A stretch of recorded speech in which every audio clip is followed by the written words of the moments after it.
Sarah Miller was known as the kind, gentle woman who seemed to light up every room in Willow Creek. David Miller was seen as her devoted husband, the man who never stopped searching when she went missing in 2008. And Linda Carter, their observant neighbor, always believed something about the story didn't add up. For 10 years, the town pitted David and mourned Sarah, never imagining the truth was locked just beneath their feet. When Detective Mark Reynolds reopened the case, he uncovered a nightmare that would shock everyone and prove that appearances can be the deadliest disguise. In 2008, the small town of Willow Creek seemed like the kind of place where nothing truly terrible ever happened. Families left their doors unlocked, children played in the streets until the sun went down, and neighbors knew each other by name. That sense of safety was shattered one cool autumn evening when David Miller called the local police to report his wife missing. According to his statement, Sarah had stormed out of the house after a disagreement and never returned. He claimed he waited for hours, thinking she would come back once she calmed down, but by morning, there was still no sign of her. The news spread quickly. Sarah was well known in the community as a kind woman who volunteered at the library and attended local church gatherings. Friends and neighbors were shocked, unable to believe she would simply vanish without a trace. The police launched an immediate search, combing the woods, checking nearby bus stations, and questioning anyone who might have seen her that night. Flyers with her photograph were plastered on storefronts, telephone poles, and bulletin boards across town.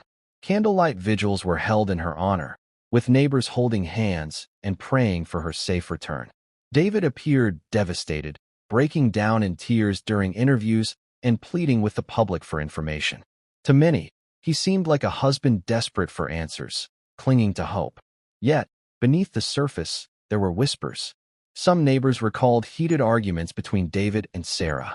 Others noted how quickly David seemed to take control of the narrative, always speaking for her and avoiding questions about their marriage. Despite the suspicions, no evidence pointed to foul play. Weeks turned into months, and the once vibrant search efforts dwindled. The case grew cold, leaving behind only confusion, grief, and an unshakable sense that something about Sarah's disappearance did not add up. In the months following Sarah's disappearance, David Miller carefully built the image of a man broken by loss, yet determined to keep her memory alive. He became a familiar face at community events, always holding onto the latest missing person flyer or speaking about how much he missed her. He joined search groups, walked alongside volunteers, and allowed himself to be photographed for local newspapers. To the outside world, he was a husband consumed by grief, doing everything in his power to bring his wife home. The public saw him as resilient, a man refusing to give up, and many admired the strength he seemed to display in the face of tragedy. Behind the scenes, however, David's behavior painted a more complicated picture. He maintained a rigid control over Sarah's belongings, refusing to let friends or family collect her things. Their home remained untouched, almost like a shrine. Even the clothes Sarah wore on her last day were carefully folded and kept in place, as though nothing had changed. David explained that keeping everything as it was gave him comfort, but to some, it seemed unnerving, as if he were clinging too tightly to appearances. Those closest to Sarah had always noticed David's controlling nature, though it was often hidden beneath charm. He insisted on knowing where she went, who she spent time with, and how she used her money. Friends had quietly worried about her, but Sarah rarely spoke of it directly, brushing off their concerns. After she vanished, those memories began to resurface, but without evidence, they remained uneasy suspicions. As time passed, David's role as the grieving husband only solidified. People praised his strength, unaware that his careful performance was a mask. Beneath the sorrowful expression and soft-spoken words, he guarded secrets no one dared imagine. As the years slipped by, Sarah's case slowly faded into the background of Willow Creek's collective memory. In the beginning, the missing posters and news reports had been everywhere, but by the third year, the flyers were weathered and torn, clinging to telephone poles like forgotten relics. New crimes, new stories, and the steady march of daily life replaced what had once been urgent. For many, Sarah became just another unsolved mystery, her name occasionally mentioned in hushed tones, but rarely spoken aloud. For David, this passage of time seemed to work in his favor. He adjusted to life as a man marked by tragedy, wearing the label of widower with an almost rehearsed dignity. He attended memorial services on anniversaries, gave carefully measured statements to the local press, and always portrayed himself as the man who never stopped loving his wife. People admired his perseverance, his refusal to move or change his lifestyle. He still lived in the same house where Sarah had last been seen, as if frozen in time. To neighbors, this looked like a devotion too deep to be questioned. Inside those walls, however, the atmosphere was chilling. The house remained eerily preserved, with Sarah's photographs displayed prominently, her belongings untouched. Even after 10 years, David never entertained the thought of selling the property or moving on. To many, it was a sign of unshakable love, but to the few who looked closer, it seemed unnatural, almost obsessive. His insistence on maintaining the past created a strange tension whenever anyone visited. By now, law enforcement had little to pursue. Tips had dried up, and the file sat gathering dust in the archives of the police department. What no one realized was that the truth had been hiding in plain sight all along. Concealed within the very house, people pitted David for refusing to leave. Across the street from the Miller home lived Linda Carter, a retired schoolteacher who had spent her entire life in Willow Creek. Unlike most neighbors, she never fully accepted the idea that Sarah had simply walked away. Linda had sharp instincts, the kind that came from decades of observing children and families, and something about David's behavior never sat right with her. While others sympathized with his grief, she quietly watched, noting details others ignored. She noticed lights flickering in the basement long after midnight, faint glows that seemed unusual for a man who claimed to spend his evenings in solitude. Sometimes she heard muffled noises, sounds that she brushed off at first, but that continued to trouble her the more she paid attention. Deliveries arrived at David's doorstep that didn't match the lifestyle he claimed to have. Extra groceries, large boxes he quickly carried inside, and hardware items that seemed unnecessary for a single man. Linda confided her suspicions to a few close friends, but most dismissed her concerns as the product of a curious mind with too much time on its hands. People in Willow Creek wanted to believe in David's sorrow. They didn't want to question the image of the grieving husband. Still, Linda couldn't shake the feeling that something dark lingered behind the closed doors of the Miller house. She kept a notebook where she jotted down dates and observations, lights at odd hours, strange deliveries, and moments when David seemed overly protective of his property. Though she lacked evidence strong enough to bring to police, her quiet vigilance became her personal mission. For years, Linda's suspicions remained nothing more than whispers in her own mind. Yet her persistence would one day prove crucial in uncovering the truth hidden just across the street. In 2018, a new wave of hope stirred when Detective Mark Reynolds was assigned to revisit old cold cases. Reynolds was known for his patience and sharp attention to detail, the kind of investigator who thrived on puzzles others had abandoned. When he came across the file on Sarah Miller, the gaps in the story immediately caught his eye. The timeline felt too neat, too carefully arranged, and David's account of that night raised questions that had never been fully explored.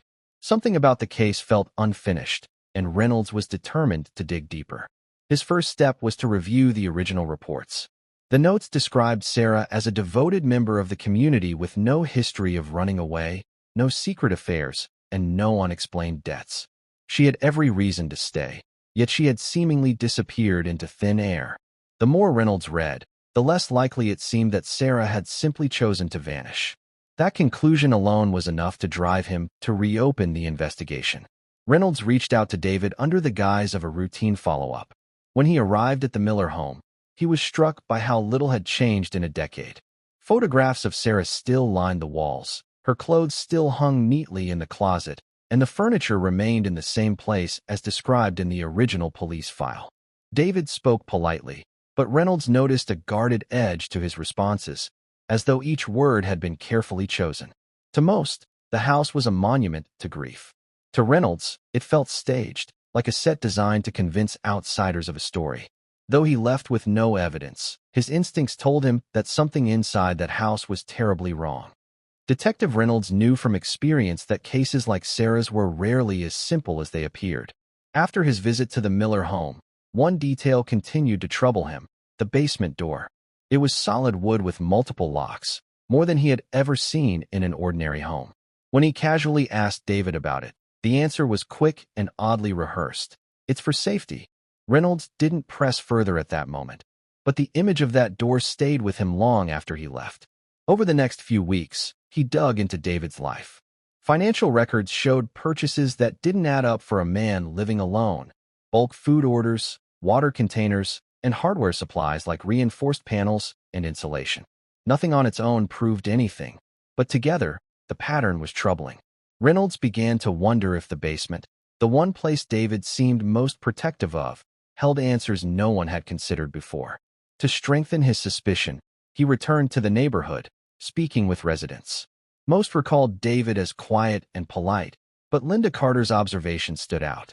She mentioned the basement lights, the strange deliveries, and the unease she felt for years. Her words mirrored Reynolds' own instincts and gave him more reason to act. Still, suspicion wasn't enough. Reynolds needed something concrete to move forward. He requested surveillance and began building a case for a warrant. Every detail mattered now, every receipt and observation adding weight to the growing possibility that Sarah hadn't disappeared at all. For 10 years, the Miller house had been a symbol of sorrow, a place people pitied. But to Reynolds, it was transforming into something else entirely. A puzzle box, locked tight, hiding secrets that had been waiting in the dark for far too long. When the warrant was finally approved, Detective Reynolds and his team returned to the Miller house with quiet determination.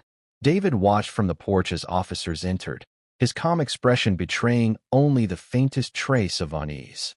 The team moved systematically through the rooms, photographing and documenting everything, but Reynolds' focus never wavered from the basement. He stood before the heavy door, its reinforced locks gleaming under the flashlight beam, and gave the signal. With a loud crack, the officers forced it open. The smell of damp air and something stale rushed out. They descended carefully, their lights cutting through the darkness.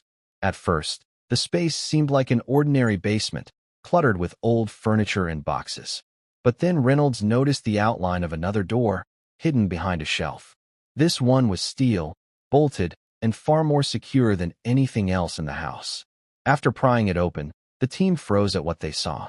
Inside was a hidden room, soundproofed with thick panels and covered windows. The small space held a thin mattress, a chair, and a few scattered books. And there, seated against the wall, was Sarah Miller. Frail and pale, her eyes widened in shock at the sudden burst of light.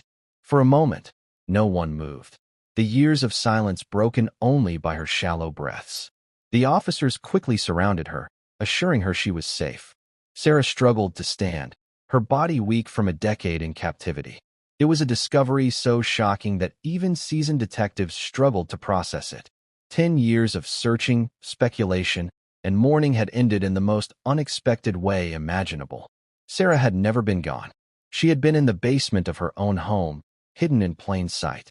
The truth Sarah revealed was almost too horrific to believe. On the night she was reported missing, she hadn't left after an argument, as David claimed. Instead, he had cornered her, dragged her into the basement, and locked her inside a room he had secretly prepared. For the next 10 years, that hidden cell became her entire world. The soundproof walls muffled her cries, and the barred windows offered no glimpse of freedom. Time blurred together in the darkness as she endured the life David forced upon her. He visited regularly, bringing food and water, always just enough to keep her alive, but never enough to let her feel strong. He spoke to her in twisted tones, insisting that the world had moved on and that no one was searching anymore. Sarah began to lose her sense of reality, torn between hope and despair. Sometimes she heard the muffled sound of neighbors outside or cars passing on the street, so close yet impossibly far away. The isolation was crushing, but Sarah fought to hold on to her identity. She read the same handful of books over and over, whispering the words aloud so she wouldn't forget her own voice. She scratched tiny marks on the wall to track days, though eventually the count became meaningless. The seasons changed outside, years slipped by, and her captivity became a secret buried within the very house people pitied. For a decade, Sarah lived only in shadows, surviving on scraps of strength and memory. What the community mourned as a disappearance was in reality a prolonged nightmare of control and silence. Her survival was not just a matter of endurance. It was proof of unimaginable resilience against a prison built by the person she once trusted most. David Miller's arrest came swiftly after Sarah was discovered. The man who had once stood before cameras as a grieving husband was now handcuffed and led away from the very house that had become his secret prison. The community watched in disbelief as news spread. For years, they had pitied him, comforted him, and admired his supposed devotion. Now, that image shattered in an instant, replaced by the grim reality of a man who had orchestrated one of the most disturbing deceptions anyone could remember. Investigators poured through the house, uncovering evidence that painted a chilling picture. Receipts for building materials revealed how David had carefully soundproofed the hidden room. Journals filled with neat handwriting showed meticulous notes about Sarah's meals, behavior, and even her attempts to resist. He had tracked her captivity like a twisted project, recording every detail with disturbing precision. What had seemed like random deliveries and suspicious purchases now became undeniable proof of his intent. Neighbors were shaken. Linda Carter, who had carried suspicions for years, felt a wave of both vindication and horror. Her quiet observations had been right all along, but the truth was darker than even she had imagined. Those who had comforted David at vigils or joined him in searches struggled with feelings of betrayal. He had fooled them all, hiding monstrous actions behind a mask of sorrow. As the evidence mounted, prosecutors prepared for trial with overwhelming confidence. The image of David Miller as a grieving husband was gone forever, replaced by the reality of a manipulator who had imprisoned his own wife for a decade. For the first time in 10 years, Sarah's story was being told, and the man who silenced her was finally facing justice. When David Miller finally stood trial, the courtroom was filled with an air of disbelief. The man who had once been seen as a pillar of grief-stricken strength now sat pale and expressionless, surrounded by files that detailed every cruel act he had committed. The prosecution laid out the evidence in painstaking detail: his receipts, his journals, the soundproofed room, and above all, Sarah's own testimony. Her words carried the weight of 10 years of silence, and every sentence revealed the depth of her suffering. The jury listened in stunned quiet, their faces etched with horror as they absorbed the unimaginable reality of her captivity. The verdict came swiftly, guilty on all counts. David was sentenced to life in prison without the possibility of parole. For the town of Willow Creek, the sentence brought closure, but it also left scars. The community that once rallied around David was left to reconcile how they had been deceived for so long. The house on the quiet suburban street, once a symbol of tragedy, was now infamous for what it had concealed. For Sarah, freedom was both overwhelming and terrifying. She stepped back into a world that had changed drastically in her absence. With the support of doctors, therapists, and friends, she began the long process of healing. Small steps became victories, walking outside without fear, reconnecting with old friends, and making choices for herself for the first time in years. Detective Mark Reynolds was praised for his persistence, and Linda Carter's watchful eye was acknowledged as a quiet act of bravery. Though Sarah's scars, both visible and hidden, would never fully fade, her story became a powerful reminder. It showed how evil can hide behind ordinary walls and how resilience can survive even in the darkest of places.